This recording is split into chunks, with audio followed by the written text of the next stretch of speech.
Welcome to End of Life University on YouTube. I'm Dr. Karen Wyatt, and today I'm sharing with you a conversation I had with David Zartman and Joanna Franco, who are both on the staff of the Caring House, a hospice home here in Torrance, California. And I think you'll enjoy learning more about these hospice homes where people can stay at the end of life, as I really enjoyed hearing about. Make sure you subscribe using the button down below, and also subscribe and leave a rating and review for the podcast wherever you happen to listen.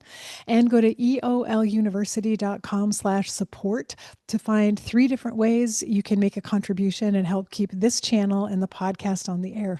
So we'll move on now with my conversation. Today, I'm very happy to welcome 2 guests to the podcast, David Zartman and Joanna Franco, and they are both from Caring House, which we'll be talking all about today. David is the executive director of Caring House, having previously been a successful entrepreneur.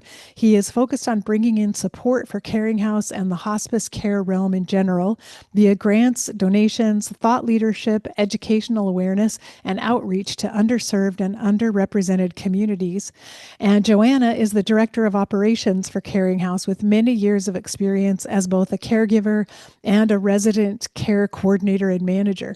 She has helped Caring House grow its legacy to serve more residents, support more families, engage more volunteers, and continue to build a team of compassionate caregivers who make the house feel like a home. And I've had the privilege of getting to visit Caring House, and it definitely feels like a beautiful, loving home. So I can't wait to talk about it. And you can learn more at the website, which is yourcaringhouse.org. So, David and Joanna, welcome and thanks for joining me today. Thank you. Thank you for that lovely intro, Dr. Wyatt. We sure appreciate being here. Yeah, well, I wanted to lead off by just telling our listeners what Caring House is. And maybe you could talk a little bit, David, about the history of Caring House, like when and how it all got started.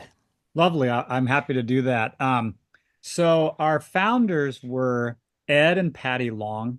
Ed was a elder law attorney here in Torrance, well regarded, well known. And way back, even before we got incorporated in 2008, so I'm kind of jumping around, but even before that, he uh, had this vision, he and Patty and other supporters that the world of nonprofit hospice residents was extremely niche and an underserved segment of the community. So he decided pretty much with his own just his own vision. He wanted to get people to help create it. So even before 2008, he started getting support, started getting the word out there. Um, got it incorporated in 2008 and 9 as a corporation, nonprofit, as a lawyer. That certainly helped. And it still took another 8 years to actually open our doors. So Caring House opened in 2016 and took those years to find a house and get the mortgage. And then, of course, get it designed and built to the correct licensing of safety and fire and all that sort of thing. And of course, get the staff and 1,000 other things that I'm probably not even aware of. So ultimately, incorporated in 2008, opened doors in 2016. And so we're just about at our 10-year anniversary now, and we soon will be. Wow. I mean, that is such a good reminder that projects like this are really labors of love and they're long term. And from the outset, you have to really know it's going to take time. And I've been a part of a couple of different projects where people really had the passion and wanted to start a Right. home like Caring House. And it fizzled out because no one quite had the will and the endurance to tough it out all of those years. So the fact that Caring House has been so successful and it's here now, that's really a testament to the the strength and the passion of the founders. I mean, Ed and Patty did an incredible job. They really not just got the house together, but they brought in foundational funding that has helped us out quite a bit. Meaning, he has like he set up a reserve of funds, which is amazing. We just had, remember, Joanna, we had a couple of people, pardon me, come in to ask us. This happens fairly often. Can you give us help and tips and stuff on how to start?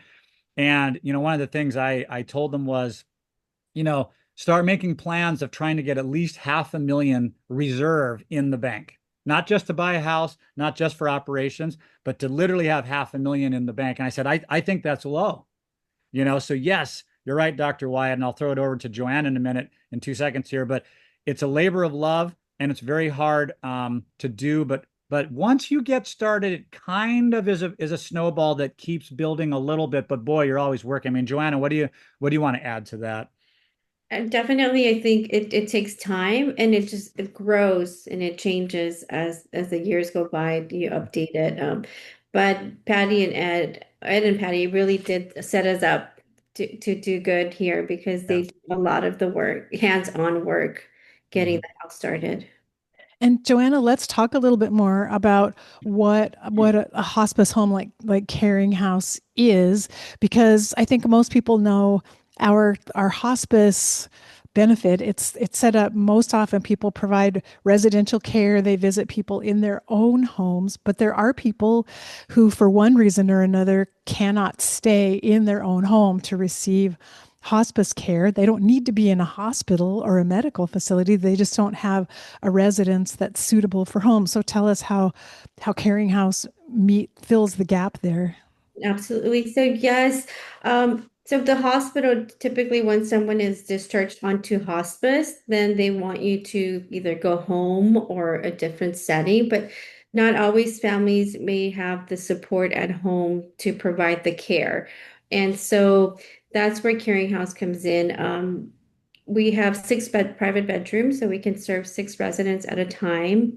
And together with the hospice team, we become the residents' the whole team. So we provide the hands-on care, and the hospice does all of the medical.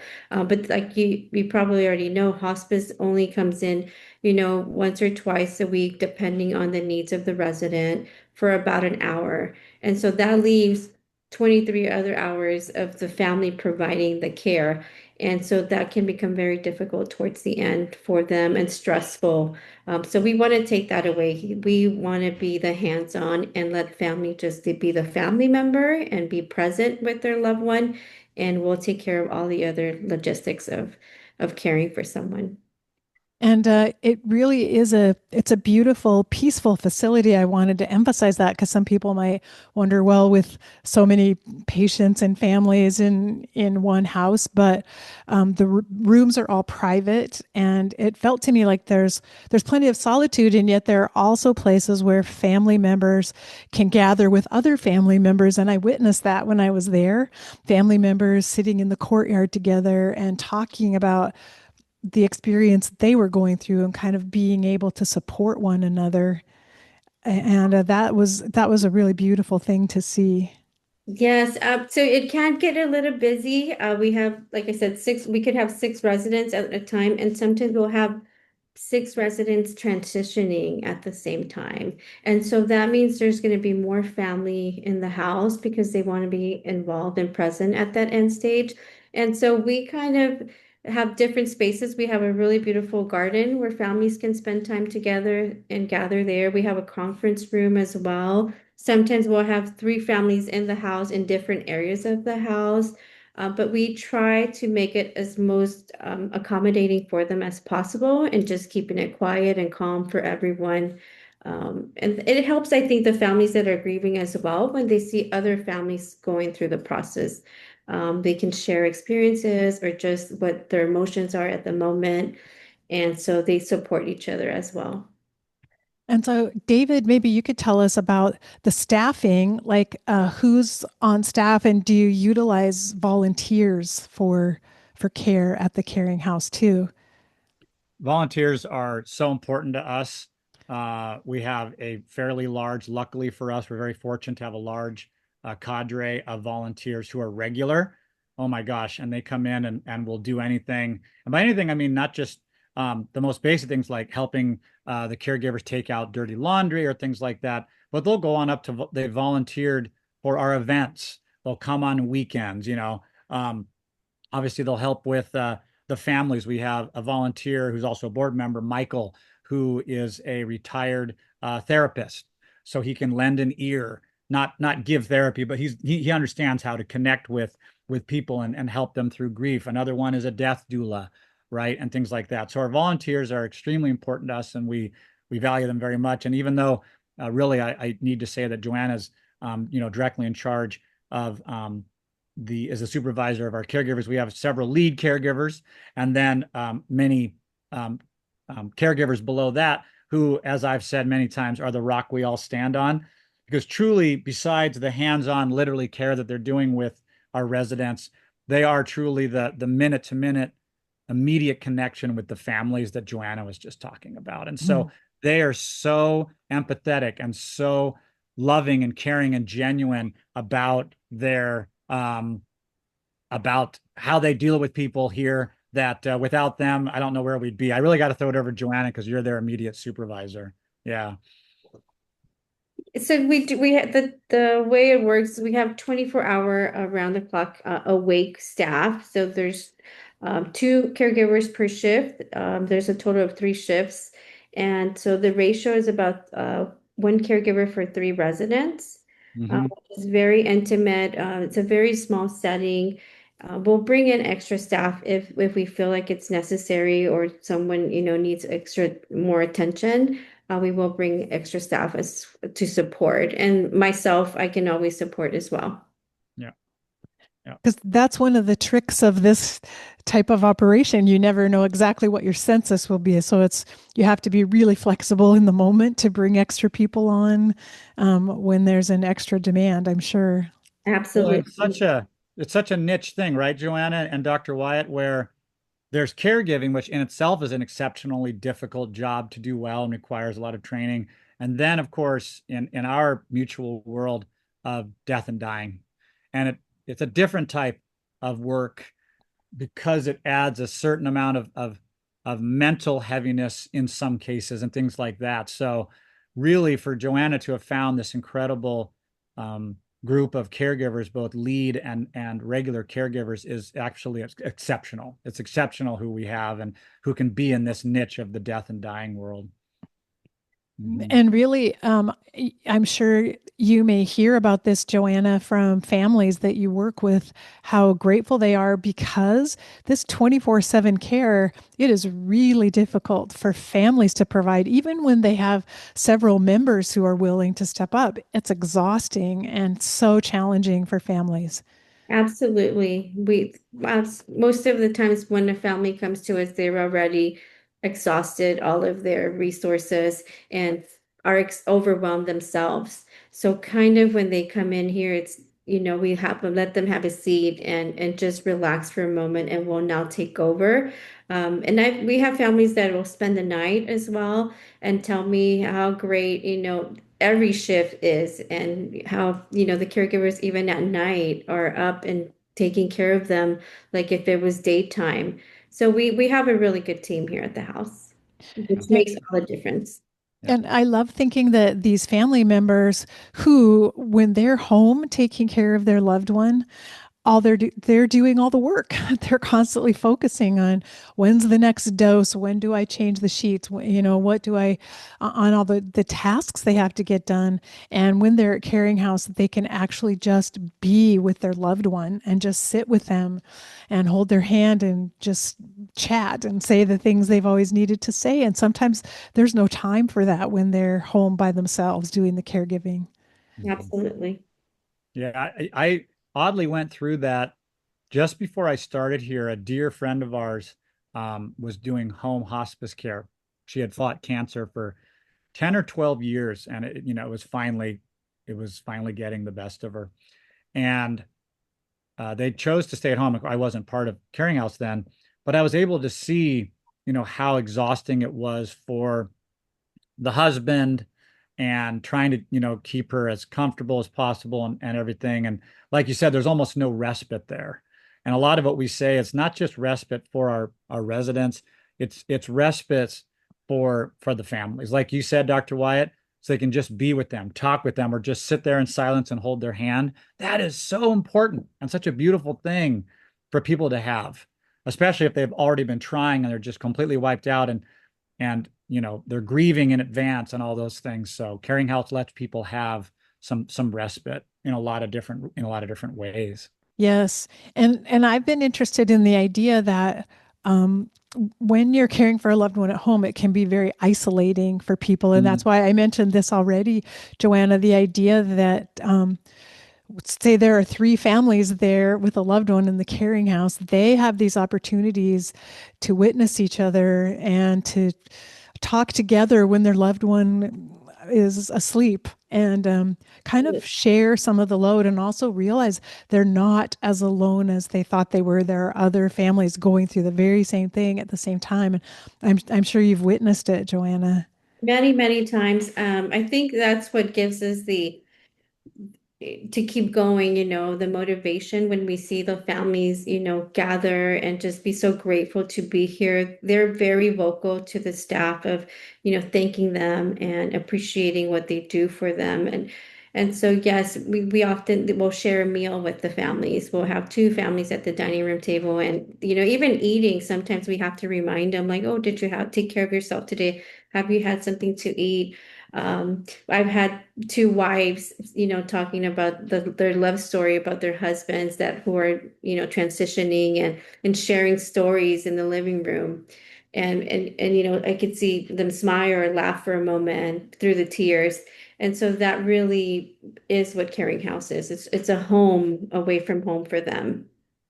I can imagine people becoming lifelong friends after that experience together, but also friends of Caring House, because I would bet that your donor list is full of people who've had a really beautiful experience at Caring House.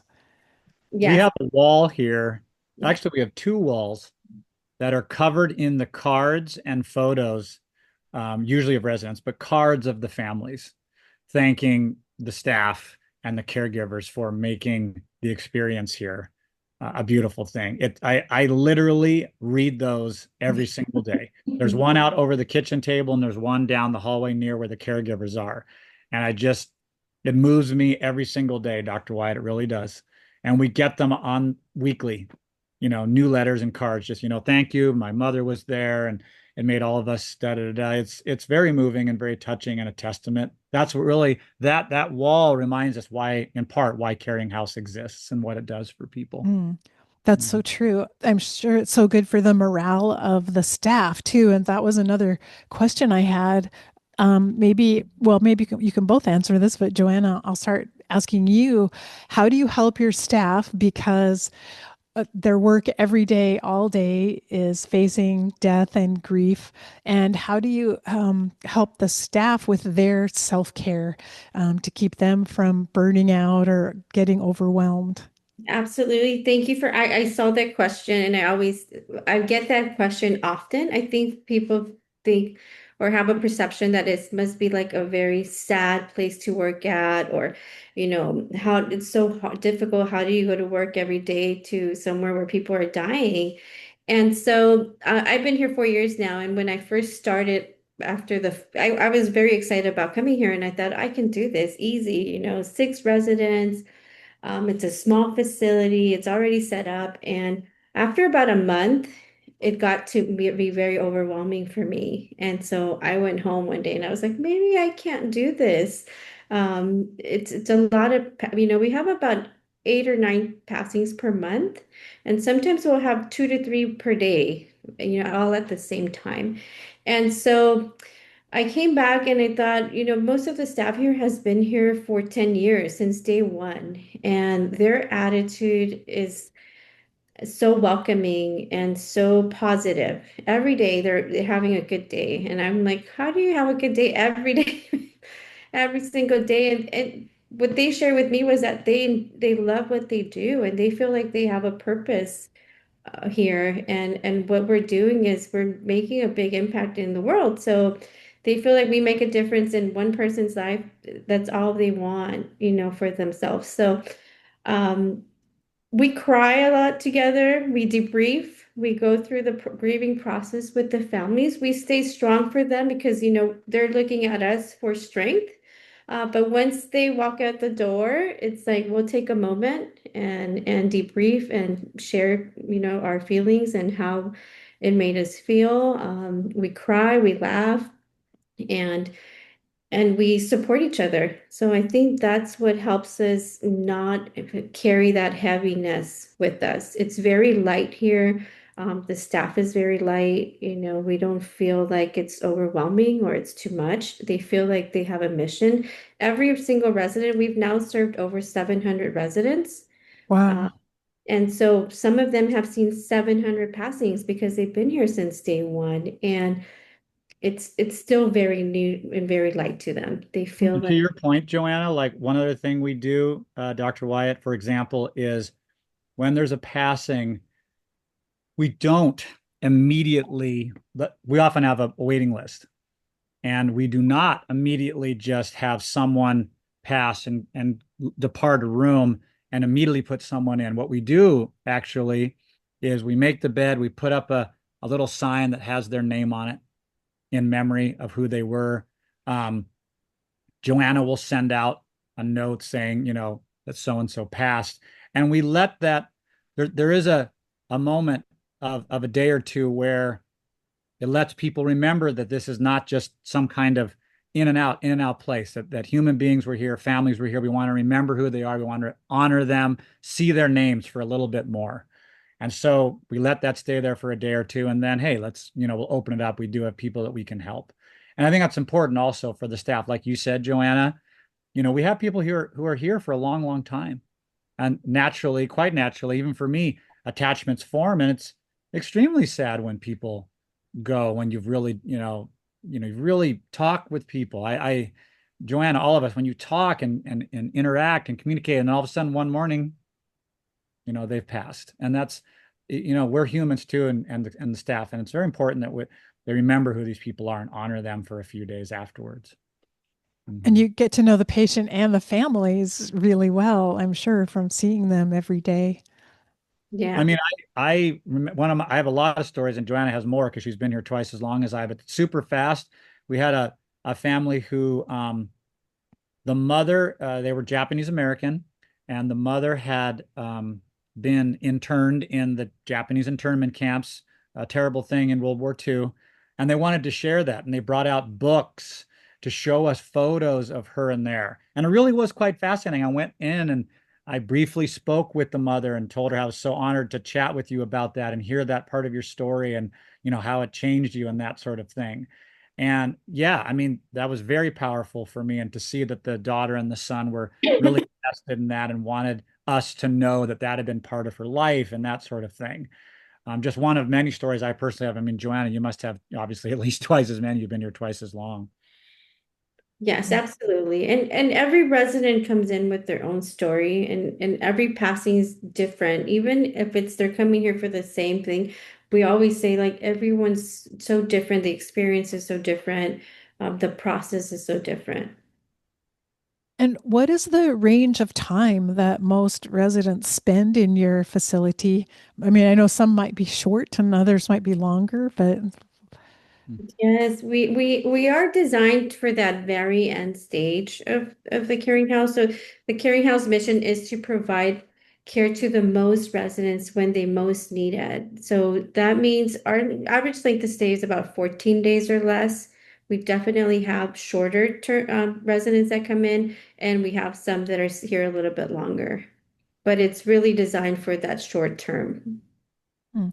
And that makes sense because most people earlier in their end of life journey don't need that intense 24/7 care. So these last few weeks of life are when the level of care really ramps up for the family to have to be available every moment. Yes. Mhm. Right. That's what it's designed for. So we have families that have been on hospice for 6 months and been cared for at home.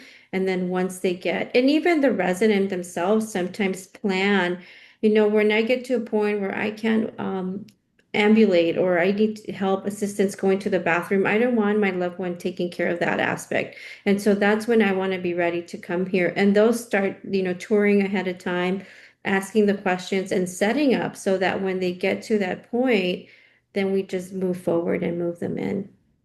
Yeah. And David, I don't know if you had anything to add on that topic. Honestly, I think Joanna covered it very well.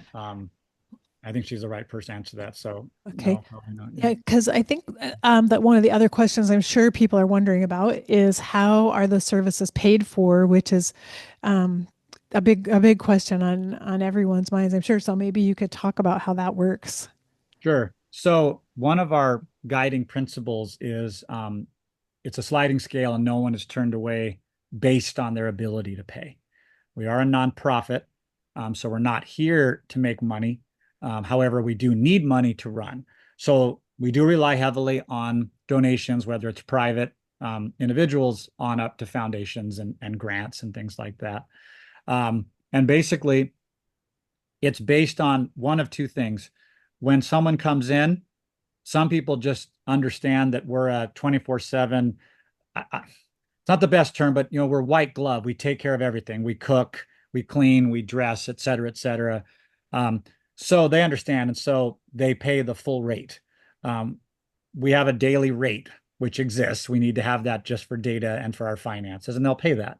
However, they can also tick a box that says they would like financial assistance, and we've done hundreds and hundreds of financial assistance, and it's based on a flow chart of their income. It's based on various factors, and they give us documentation, and we've sort of based it on some of the local hospitals and such. Where how do they check on people who need help financially, and we have people who are 100% charity. We reserve a bed or two for that, just for people who we realize do not have the money. We are here to serve those people, and we're glad to. And we've had minimal pays that have been here for weeks and weeks and weeks. And that is definitely part of our mission. We have other people who are extremely happy to have us, and they don't want their loved ones in a quote unquote typical board and care that might be sort of everything's just, by the numbers, breakfast at 8, lunch at 12, and dinner at 5.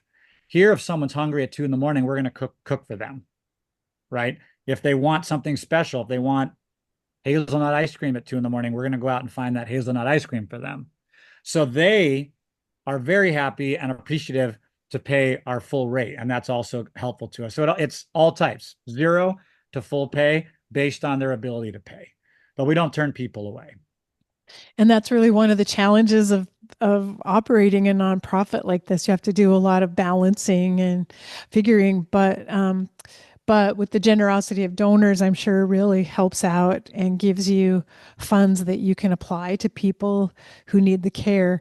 At least, I mean, I saw this in the nonprofit hospice I worked for long ago. Somehow things worked out. Like somehow we found ways to do what needed to be done. And part of that is just having the mission heart. I mean, being Yes. so devoted to giving the service and trusting, like we're doing the right thing, we're giving the right care. One Yeah. way or another, we will figure out how to make it work and how to keep going. Well, it's so fascinating. Obviously, this, Dr. Wyatt, where everyone can see the value of a hospice home. But at the same time, their families are here and they go, and quite naturally, this is expected and quite natural. Grieving wears off a little bit, and I've always disliked this term, but you move on, you're healing, and it's harder for that connection to stay sometimes, as compared to like being an alumni of a school. You could graduate from your college, and 50 years later, you still have a great memory, and you're proud of it, and you're willing to donate money.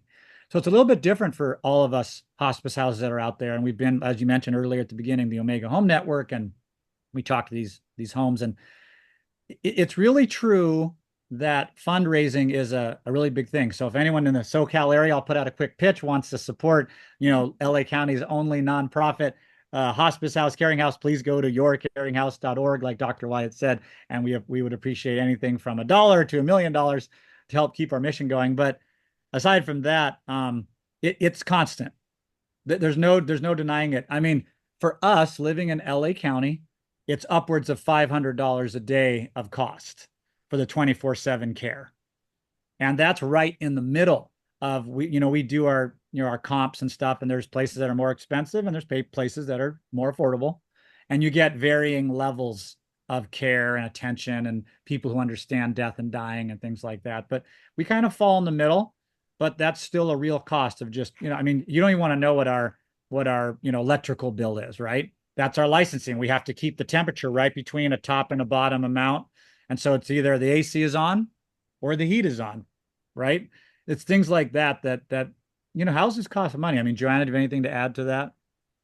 No, that's really what it is. As far as like the mission of Caring House, like David mentioned, we don't turn away anyone for an ability to pay. And I would say most of the families that I meet with need the assistance. That's also a reason why someone couldn't go home because they don't have financially the resources to even hire someone to care for them. And now have the resident themselves saying, "Well, I'm all alone and I have to take, you know." the morphine or the or medications to help me, but I'm not able to get up and get them. And so that's someone that would come to the caring house that needs the support. Yeah, and from my perspective, from working in hospice, every single community needs something like Caring House. It is such a big need, and hospice has become aware of it right away. Like, this person does not have the support at home. Some people don't have a safe home. I mean, a home Right. where they can reliably be there and get the care they need, and be safe enough there. And it might just be because there are, 5 flights of stairs to go up, and that makes it more dangerous for caregivers and for staff. I mean, there are all kinds of reasons why a person can't stay in their own home and it's not suitable for them.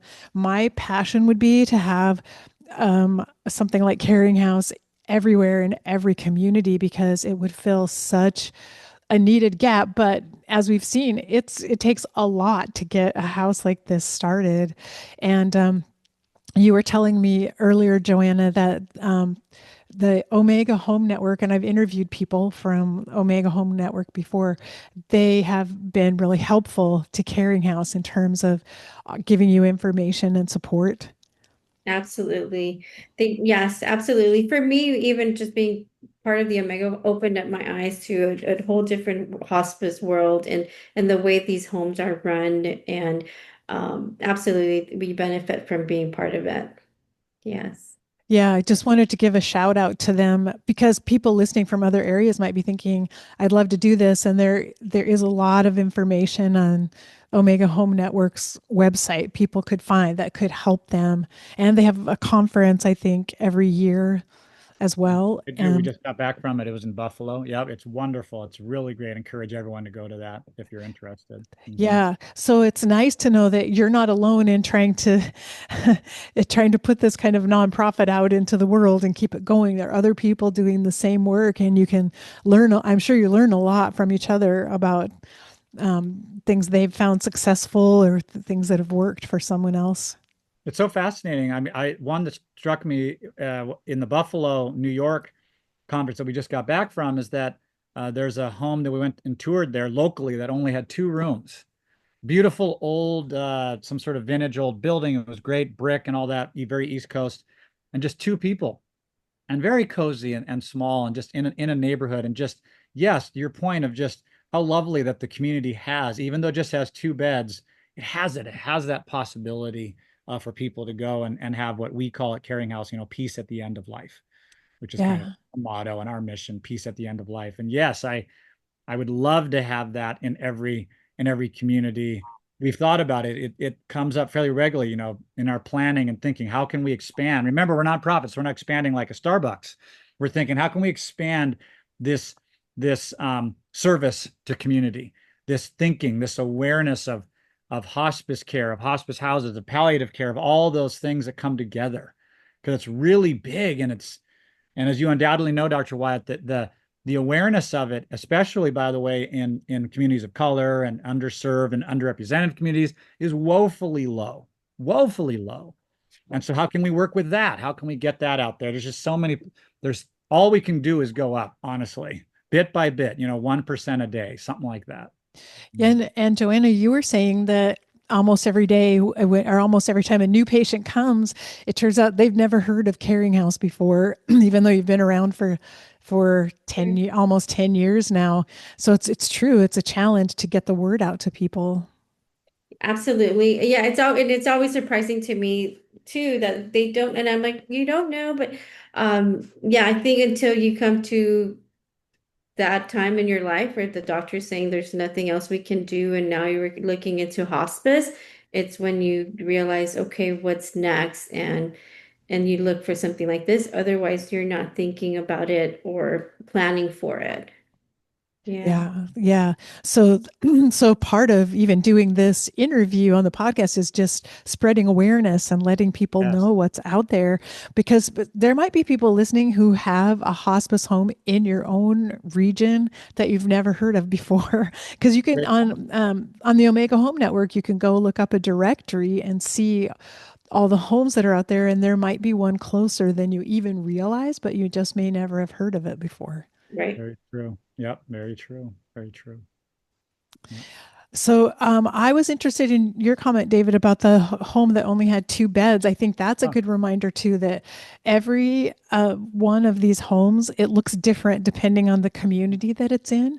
And right. so part of the beauty of it, it's meeting the gaps in your own community, but also understanding like the, I guess, the bureaucracy of a Mhm. neighborhood. Because I know some homes, uh, by having fewer beds, they have fewer requirements, and that might make it a Yes. little bit easier for them to get That's right. started. That's right. The one in Buffalo mentioned that. So you're exactly right. And it, in some ways, made it easier for them to begin operations and maintain it. Just briefly, I can also, I remember thinking when I heard this that it's always a double-edged sword because they're actually leasing that building from like a church parish. So they're always sort of wondering, you know, might they take it back? Not malevolently, but they're aware that it's a lease, and so there's that. And then of course the other way to think about this too, of course, is when we try to get that awareness out there and we try to get funding, boy, like we have a hard time telling people, hey, we have 6 rooms, which is frankly on the medium, believe it or not, to semi-high side of houses like us. Now there's a beautiful one in Indianapolis that we toured 2 years ago, which has something like 12 or 15, which was incredible. It's beautiful, right? But I've never seen anything like that. But so we're kind of in the middle slash a little bit higher. But you can imagine if you're trying to drum up support, that also critical support. Well, we have 2 rooms. We can support 2 people at a time, and you can just see people's eyes glaze over a little bit, right? Mhm. So it's super important. It's hard to quantify how much value there is to the families, the broader families, as well as the resident, even with just two. It's just hard to put that into comparison to the typical foundational grants that go out for education or the environment or things like that, which are also obviously equally important. But it's very difficult having those smaller houses, I think, because it's harder to get people excited about the footprint that they have.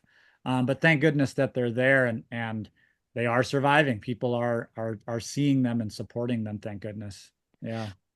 And then you alluded to this already, David, because death and grief, those are very challenging Mhm. topics in our society that no one wants to think about or talk about unless they have to because they're in that situation, Right, which right. is, it's a little bit ironic because those are the things that are actually going to happen for every single one of us at some point in our lives. So it's not like it's rare or unique or unusual. It's just our human nature to Yes. avoid it. But so you're right, that creates an obstacle in itself of getting the word out, of getting people to talk about it. And even people who have had a good experience to maybe want to come back and be ambassadors because sometimes they're thinking, I want to just move on from that part of my life and not have to think about it again. It's true. It's not exciting. It's not sexy. It's not, hip. It's not TikTok. And yet once people hear it, they tend to become ambassadors and evangelical about it once they get the knowledge. And certainly once they experience it or feel it.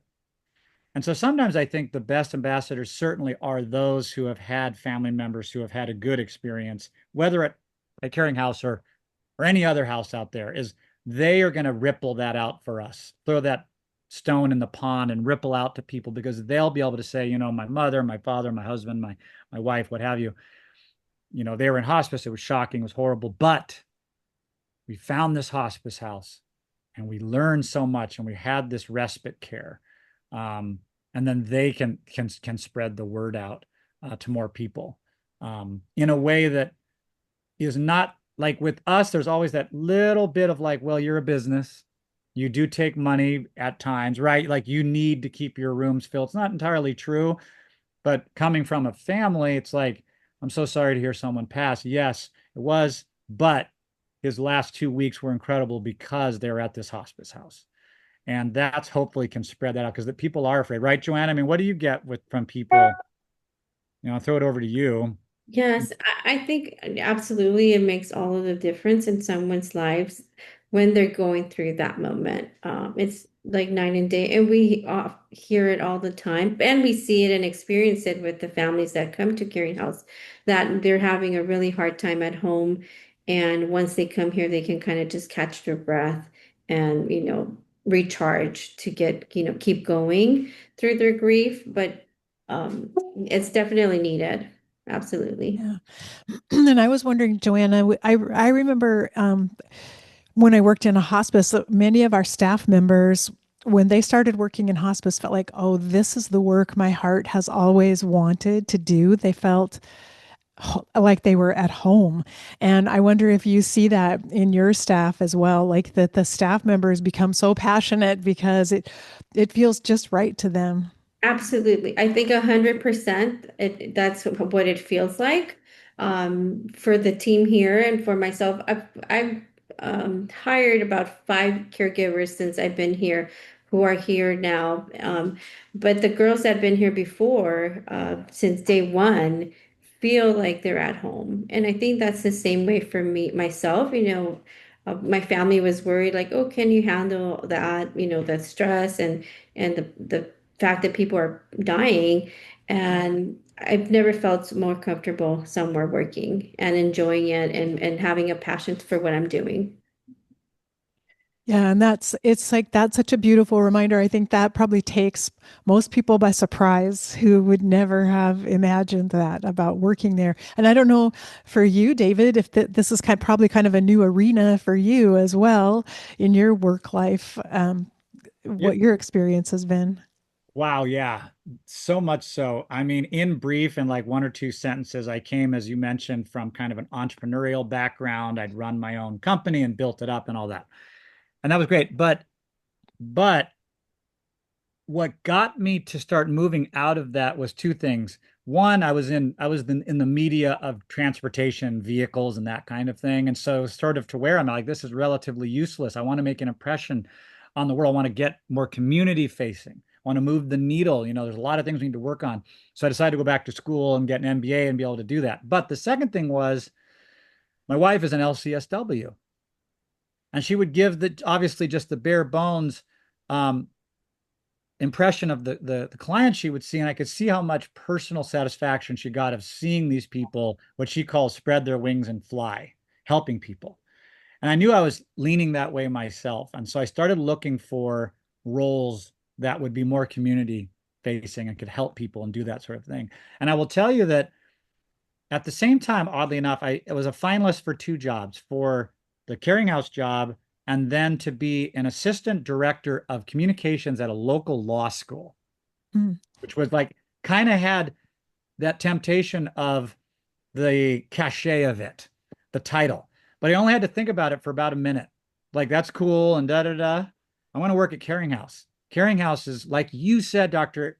Wyatt, so well, it spoke to my heart more of being able to work with people. And I knew I'd have a lot of learning to do. And I actually started not as the executive director, but as the director of development.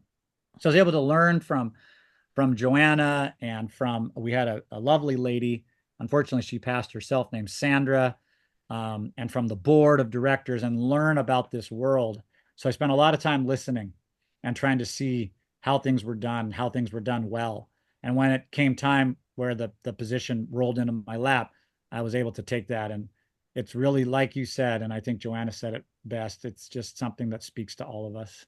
It Mm. really does. It keeps us going. Yeah.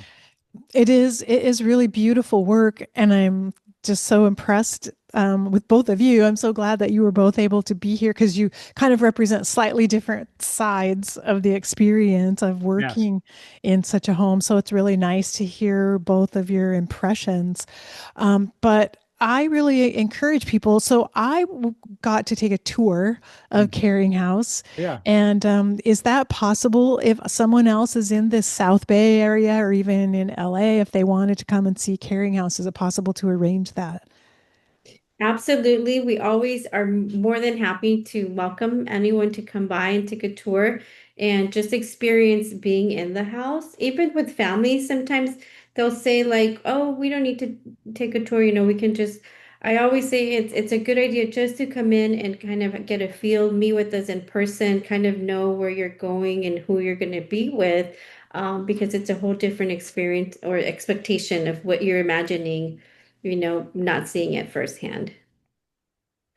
Yeah, and then for people not in this area, I would say check out the Omega Home Network website. See if there is a home near you. At least for me, as soon as I got acquainted with the concept of it, I became a huge fan. And I'm a big supporter. And that's one reason we're doing this interview because I really want to spread the concept of these hospice homes, but then specifically for my home backyard now to support Caring House. Yeah. Nice. Thank you. Thank you. Well, let's see. Is there anything else we should have covered that I didn't ask you about that's on your minds?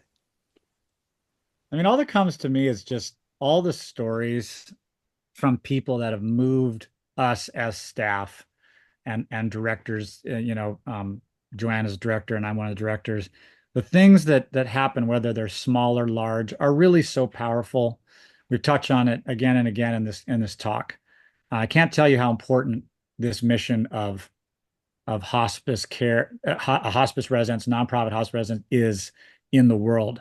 And I encourage all of your listeners, and thank you so much for doing this podcast, Dr. Wyatt, to, as you said, to look around, see if there's something local, not hopefully for your own sake anytime soon, but just think about supporting them, learn a little bit more. Uh, Even for yourself, maybe you realize you don't have an advanced directive, or just the small things that everyone can start to take baby steps at. Do I have advanced directives? What am I thinking about my long-term care? Just great opportunities to learn and support. And I encourage, no matter what country or state or anything else that you're in, to support this realm of hospice residency. It's very important. And it's very much a community service that really does help thousands and thousands of people have respite and excellent care, peace at the end of life. So very true. And what about you, Joanna? Anything that you would want to add? No, I also wanted to just say thank you, Dr. Wyatt, for having us on and for letting us share more about Caring House. Like I said, I think the biggest thing for us is to getting the word out and letting as most people know about it and educating on death and dying, because I think that's something like you mentioned, we shy away from it or don't want to talk about it, but it's something that's going to happen at some point to all of us. And we get a lot of support here from everyone. We're a small team, about 12 caregivers. David and Matthew are part of the staff, and the board of directors as well are very, very supportive, very hands-on and involved in making sure that we're okay and we're getting taken care of to be able to provide this care. Yeah. Amen. Well said. Well, Mhm. I just want to thank both of you for everything that you're doing because I know, I mean, working for a nonprofit, it's a mission in itself because you have to have the passion and the heart for it as well to commit yourself to work in this arena. And so I'm really grateful that you're there and Caring House is open and thriving. And this community is just so fortunate to have it. And I really feel that in my heart. So I'll be a fan forever. Thank you. Thank you so much, Dr. Wyden. Thank you for coming by, and please feel free to, for you or any of the listeners to this, but yourself, please feel free to come by. We always have coffee, fresh pastries, cookies, so we welcome you to come by and see what we've done. We've done a lot here. We've put in communications for our residents. Every resident can have access to an iPad and Alexa. We have all new beds we've put in, all kinds of incredible stuff that we do to try to make the experience as warm and welcoming and just comfortable for both family and residents as possible. So we welcome you to come by at any time. I'd love to show you around with Joanna. And then you also have events from fundraising events from time to time. So people should check the website there and find out other ways to support, like making donations or attending one of your events. Yes, we do. And I'll just throw a quick push out there. We've got a coffee tasting event coming up on October 11th.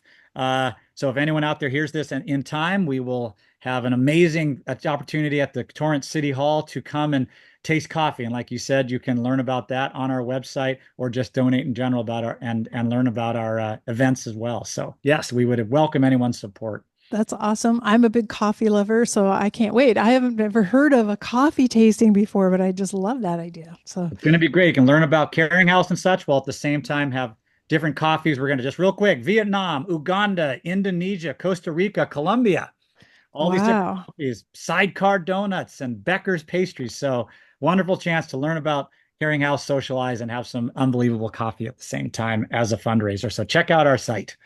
That's amazing. Yes, absolutely. And then Joanna, just one more thing I thought of is it does it get posted on your website when you are hiring people if you're looking for someone to work there? Is that a place someone could go if they think, "Hey, I'd like to be part of that team?" I think there is a section where they can, just even if they're interested, because we don't post it on our website that we are hiring, but it is an option. Like if you're interested in working at Caring House, check us out and send us an email. So yes, thank you. That would be a place to start, for anyone that's interested in working or coming into this field. Or maybe even volunteering. Yes.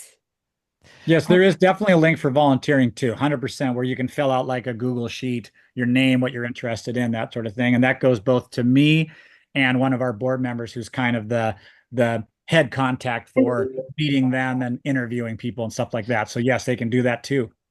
okay, Mhm. that's great to know. Just because when I often encourage people who feel a little bit, they're more curious about learning about end of life issues and a little nervous, like become Right. a volunteer because you will learn so much, and it will change your life. And so it's great to have good organizations to volunteer for.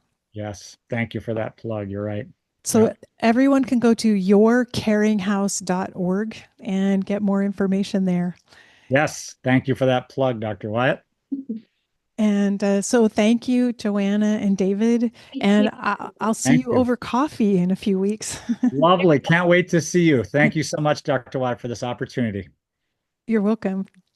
Thanks, Joanna. Thank you.